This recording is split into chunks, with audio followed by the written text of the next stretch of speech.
Hello everybody, and welcome to Let's Play Castlevania Symphony of the Night Retranslated, or for those Japanese fans out there, Akumajo Dracula X Geika no Yasokyoku. I don't know how accurate that was. But I'm Josh from OffhandGames, and I'll be your host for this series. For those of you that never played Symphony of the Night or just weren't aware, this game is awesome, but it suffered greatly from translation and voice acting flaws. This version attempts to correct for all of those issues by leaving all original Japanese content that it can, while only changing what's necessary, and all the dialogue, item names, and other content have been retranslated to more accurately depict the original. So we're going to go ahead and get started here and create a new file. Add a test file here. We're going to create a new game. We're going to call him Alucard, as is the name of our hero. And we'll get through the intro in this introductory episode.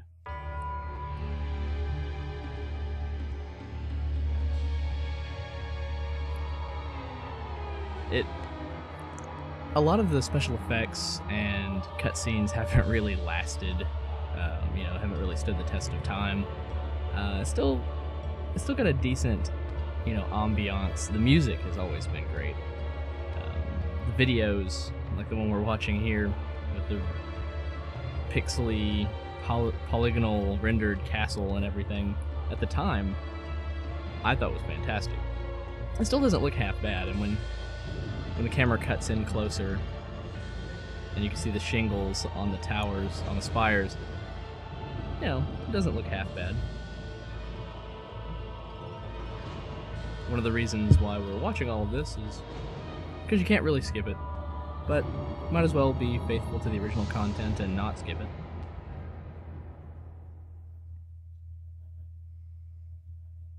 Now loading. One of the things I liked about this game is that you could play with the now loading words. You can make them wave around. Now here we're playing as Richter Belmont, who was the hero of the last game. Prior to this one, Bloodlines,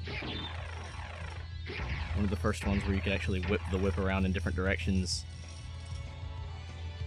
We're up the secret stairs here, which almost everybody, I'm pretty sure, knows about. But for the intro to this game, they made an interesting directorial decision by having you play the last moments of the last story, because it all becomes important to this storyline later on.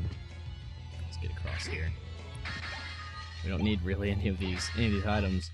Later on, it would be awesome for Alucard to have them, but we just need the hearts. Richter does not rely on other people's weaponry, just his vampire slaying whip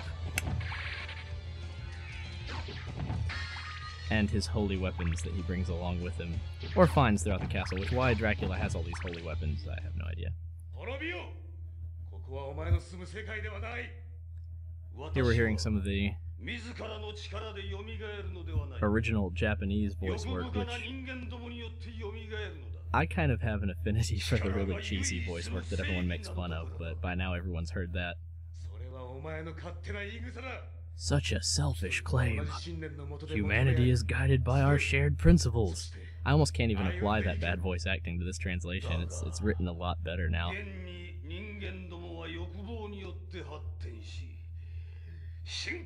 The art in this game is fantastic. Taking the original character designs, translating them into pixel graphics, they spent so much time on this. One of my favorite moments, when he throws the glass down. I shall give you the answer, along with death's embrace. So we're going to grab the holy water here and go ahead and mess him up quite badly with the rain. He's already on his second form. I think we're doing pretty well. And we'll whip him a little bit for good measure. Why not go ahead and give him another one? And we've already beaten him. I don't think you could originally beat Dracula so easily in Bloodlines, but of course, being the beginning of this game, they decided to make it pretty easy. In fact, if you lose all of your health and get completely knocked out, You have his sister, I believe, comes in and imbues you with magical power and gives you all of your health back. An interesting thing about this game, at least I believe it's correct, how well you do during that intro fight determines your starting stats, and I think that by not getting hurt, that we may have set ourselves up for a pretty decent start with Alucard here in a moment.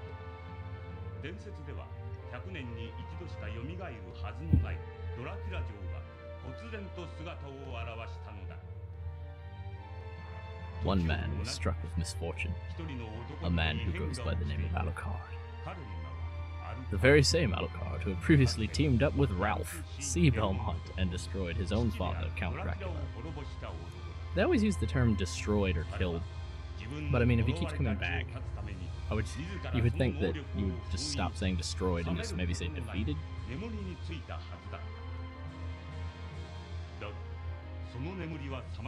And at this moment, these souls intertwined by the fates gather together in Dracula's castle, and perhaps only the moon, hovering in the dark night, knows the truth that awaits them.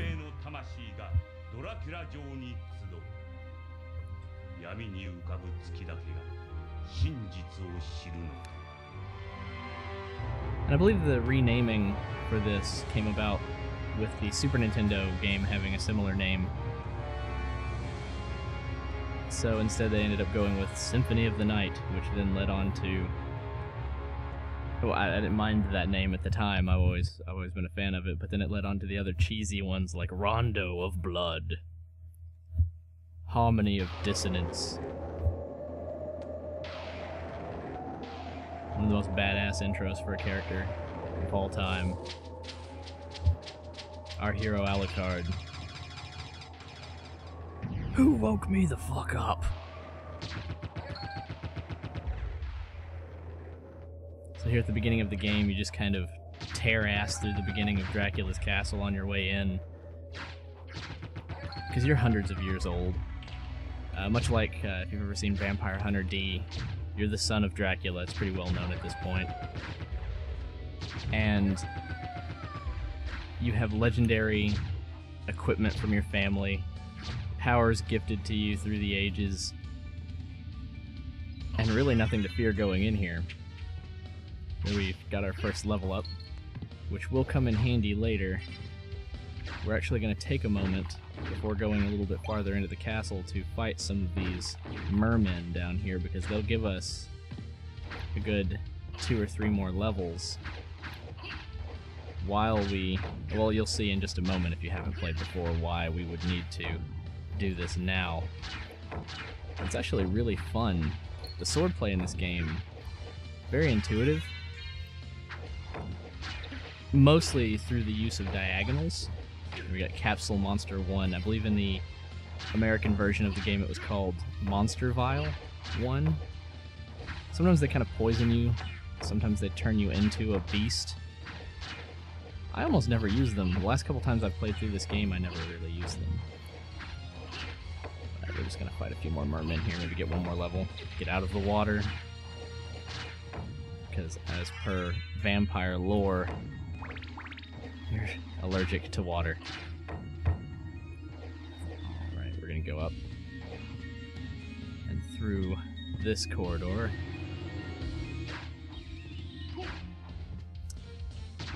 Note that we're not getting anything from the candles as you normally do in Castlevania.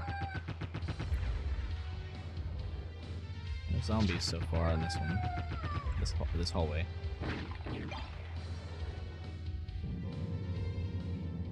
Now we've come across Death himself, often a boss in Castlevania.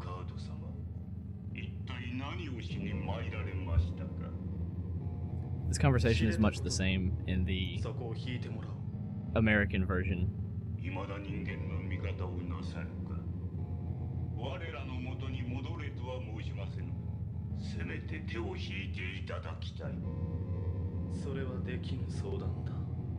Badass. Stare Death in the face and tell him no. But Death isn't without his own powers, and to teach us a lesson has taken all of our badass equipment, left us with nothing but our base stats. and possibly because of our faith in, not faith, but more like, because of our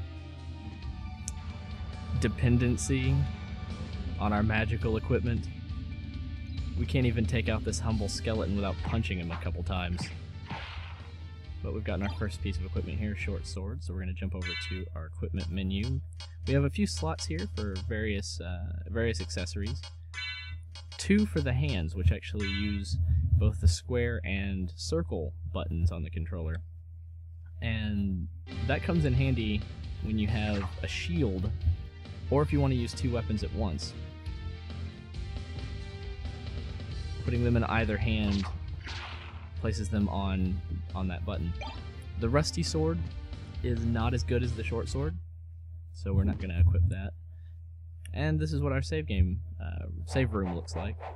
This game is a lot like Metroid, but I'm okay with that.